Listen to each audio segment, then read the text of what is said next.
Assalamualaikum warahmatullahi wabarakatuh. Alhamdulillahirabbil alamin. Asyhadu an la ilaha illallah wa asyhadu anna Muhammadan abduhu wa rasuluh sallallahu alaihi wasallam wa ala alihi wa ashabihi amma ba'd. Bapak Ibu, saudaraku yang berbahagia, pada kesempatan kali ini saya akan menyampaikan kajian Al-Qur'an.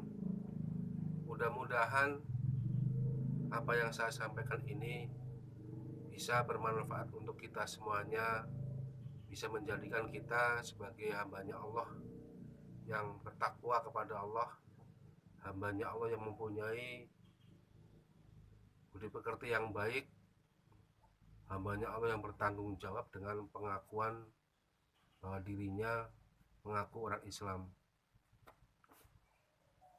Yang akan saya sampaikan ini Al-Quran surat Al-Baqarah ayat pertama sampai ayat 3.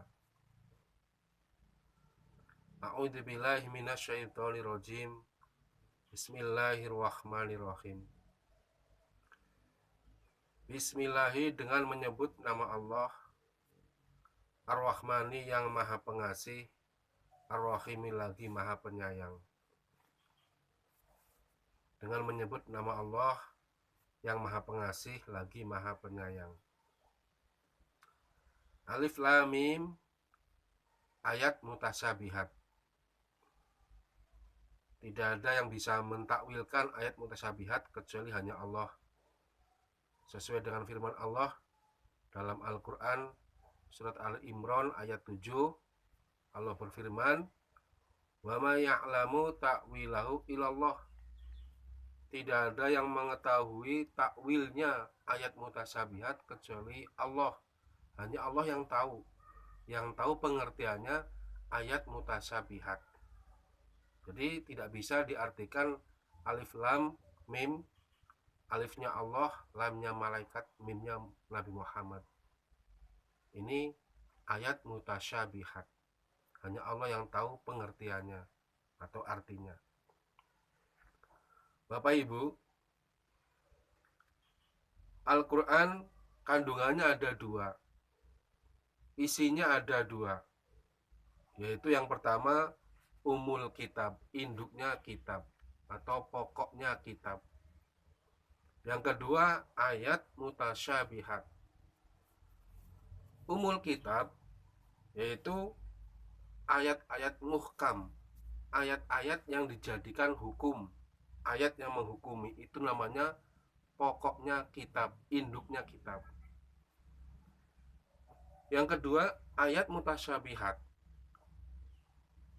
Dan ayat mutasyabihat itu sendiri juga terbagi menjadi dua. Yang pertama ayat mutasyabihat yang bisa diketahui pengertiannya, yaitu ayat tentang cerita, ayat yang serupa ceritanya, yang menyerupai ceritanya. Contoh, di satu surat ada ayat yang menceritakan tentang Nabi Musa atau Nabi Muhammad. Di surat lain juga ada ayat yang menceritakan tentang Nabi Musa atau Nabi Muhammad. Itu namanya ayat mutasyabihat, ayat yang menyerupai ceritanya, yang menyerupai kebenarannya.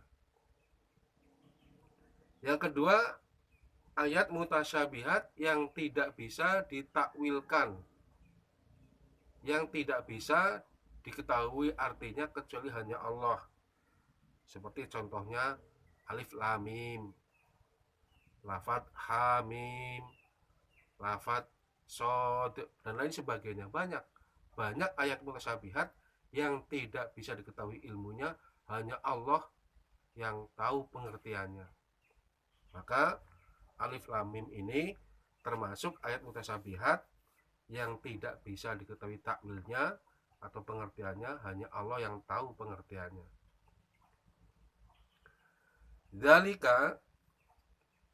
Zalika bermakna haza. Adapun demikian ini, Alkitabu kitab, kitab Al-Quran, la roiba, tidak ada ragu-ragu, fihi, di dalam Al-Quran.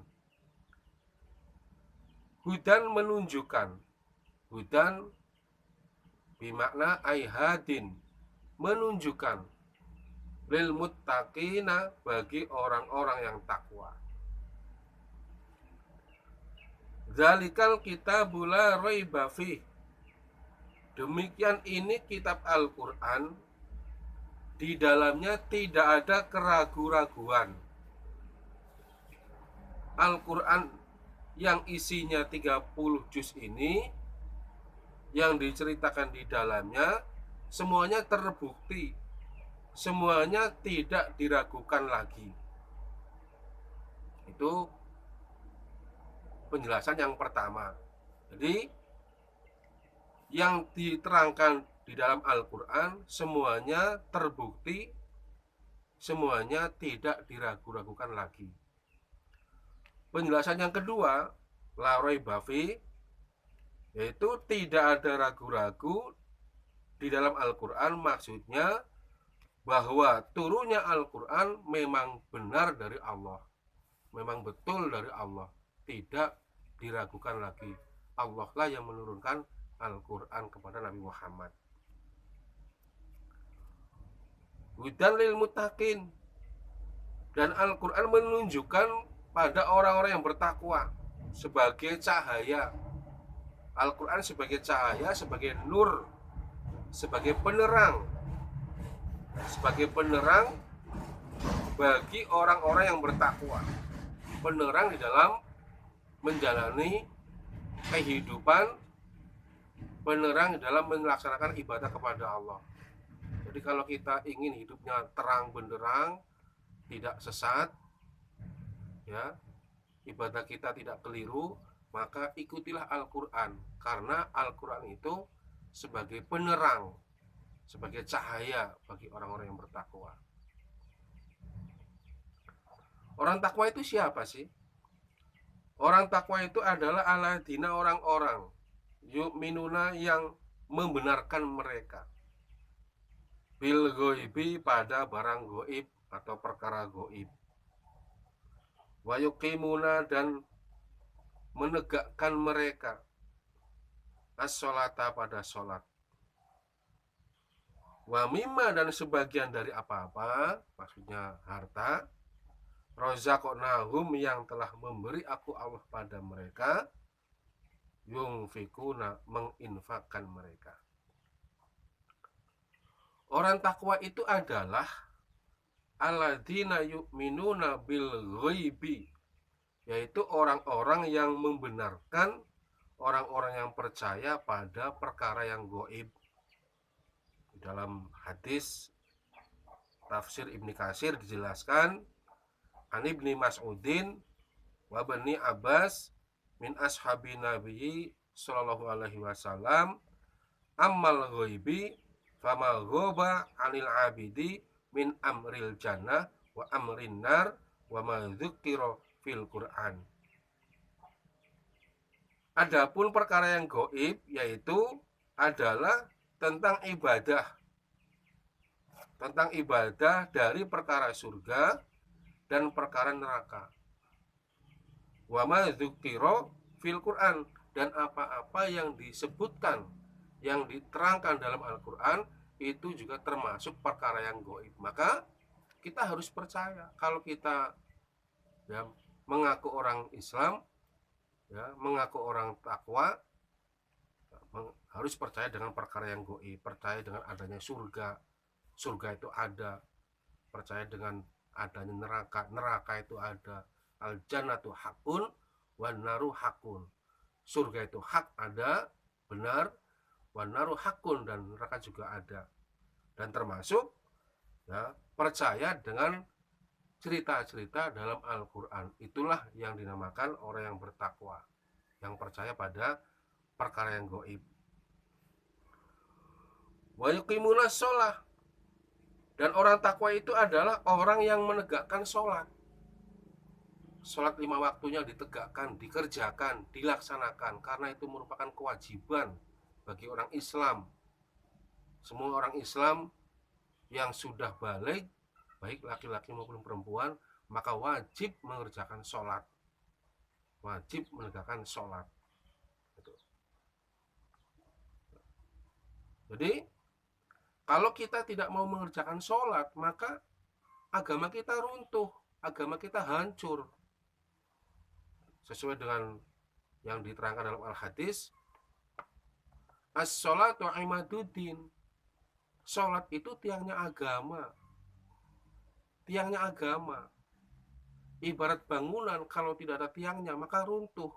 Begitu juga kita orang Islam, kita beragama Islam. Kalau tidak sholat maka agamanya runtuh. Karena sholat itu tiangnya agama. Runtuh, hancur Islamnya. Man hafidhoha faqad hafidho dinah. Barang siapa yang menjaga sholatnya, menegakkan sholatnya, faqad hafidho dinah, maka sungguh dia telah menjaga agamanya. Nah, orang yang sholat, orang yang mengerjakan sholat, berarti dia orang yang menegakkan agamanya, orang yang menjaga pada agamanya. Berarti agamanya terjaga, agamanya tegak, kokoh agamanya. Wa man doya'aha fa huwa lima siwaha atiya. Dan barang siapa yang menyia-nyiakan sholat, yang melalaikan sholat, fa huwa lima siwaha atiya, maka pada ibadah selainnya sholat akan lebih menyia-nyiakan, akan lebih menyia-nyiakan, melalaikan. Seperti sholat ibadah puasa Ramadan. Orang itu kalau nggak sholat, ya puasa Ramadannya akan disia-siakan. Ibadah-ibadah sunnahnya, sholat sunnahnya, puasa sunnahnya akan disia-siakan. Yang lain-lainnya akan disia-siakan. Sebab sholat yang utama saja tidak dikerjakan, apalagi ibadah-ibadah yang lain. Jelasnya orang itu kalau tidak sholat, maka ibadah-ibadah yang sifatnya sunnah akan lebih disia-siakan lagi. Maka harus sholat, ya, harus sholat wajib. 5 waktu jangan ditinggalkan, jangan bolong-bolong. Jangan sampai mulai waktu kecil, ya, waktu kecil tekun sholatnya, rajin. Begitu sudah pra remaja sudah nikah, berhenti sholatnya. Salah itu, gak benar. Atau ketika miskin, hidupnya susah, tekun sholatnya, semangat sholatnya, 5 waktunya tidak ketinggalan. Begitu sudah jadi orang kaya, sudah sukses kehidupannya, sudah enak hidupnya, nggak sholat lagi, berhenti sholatnya. Itu salah, keliru itu. Jadi sholat itu ya terus sampai mati dikerjakan. Sesuai dengan firman Allah dalam Al-Quran, surat Muhammad, wa'bud rabbaka hatta ya'tiyakal yaqin. Wahai Nabi Muhammad, kamu menyembahlah kepada Tuhanmu sampai datangnya kematian. Jadi menyembah kepada Allah, ibadah kepada Allah itu sampai mati, termasuk sholat. Kerjakan sampai mati. Sebelum mati jangan berhenti sholat, terus dikerjakan 5 waktunya. Karena itu ciri sebagai orang yang bertakwa, mau mengerjakan sholat 5 waktu. Wa mimma razaqnahum yunfikun.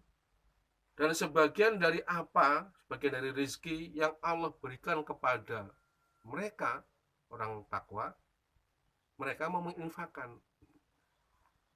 Dan orang takwa itu adalah mau menginfakkan sebagian hartanya, mau menginfakkan rezeki yang diberi dari Allah, yang Allah berikan kepadanya, dia mau menginfakkannya. Sebab di situ ada haknya orang lain, ada haknya sabilillah, terutama ya, zakatnya. Itu zakatnya tu aduna zakata ikhtisaban laha, mendatangkan zakat karena mencari rezeki, mencari pahala, gitu, mencari pahala. Jadi orang takwa itu orang yang mau menginfakkan sebagian rezekinya, ya, ke sabilillah. Diinfakkan, jangan tidak infak. Kalau ada orang Islam tidak zakat, punya harta sudah nisab, tidak mau zakat mal, bagaimana? Apakah itu orang Islam? Itu orang Islam yang profesinya sebagai petani, nanam jagung, nanam padi, panennya sudah mencapai nisab, terus tidak mau mengeluarkan zakatnya, itu salah. Apakah itu orang Islam? Apakah itu orang takwa?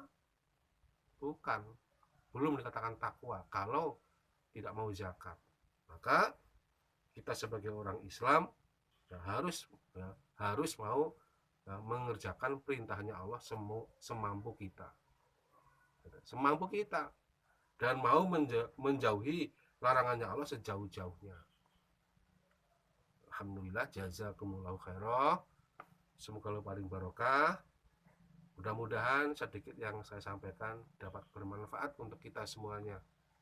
Kita bisa menjadi orang Islam, orang yang beriman kepada Allah, iman yang betul-betul iman, yang berkualitas, ya. Tidak hanya iman-imanan, tidak hanya Islam-islaman, tapi betul-betul Islam, betul-betul iman kepada Allah. Karena kalau kita mau beriman kepada Allah dengan sebenar-benarnya iman, sebenar-benar takwa kepada Allah, maka akan diberi hadiah oleh Allah berupa surga. Cukup sekian dari awal sampai akhir. Apabila ada banyak kesalahannya, saya mohon maaf yang sebesar-besarnya. Untuk ayat yang selanjutnya kita akan diteruskan pada pertemuan berikutnya. Alhamdulillah, jazakumullahu khairah.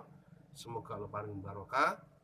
Akhirul kalam, wassalamualaikum warahmatullahi wabarakatuh.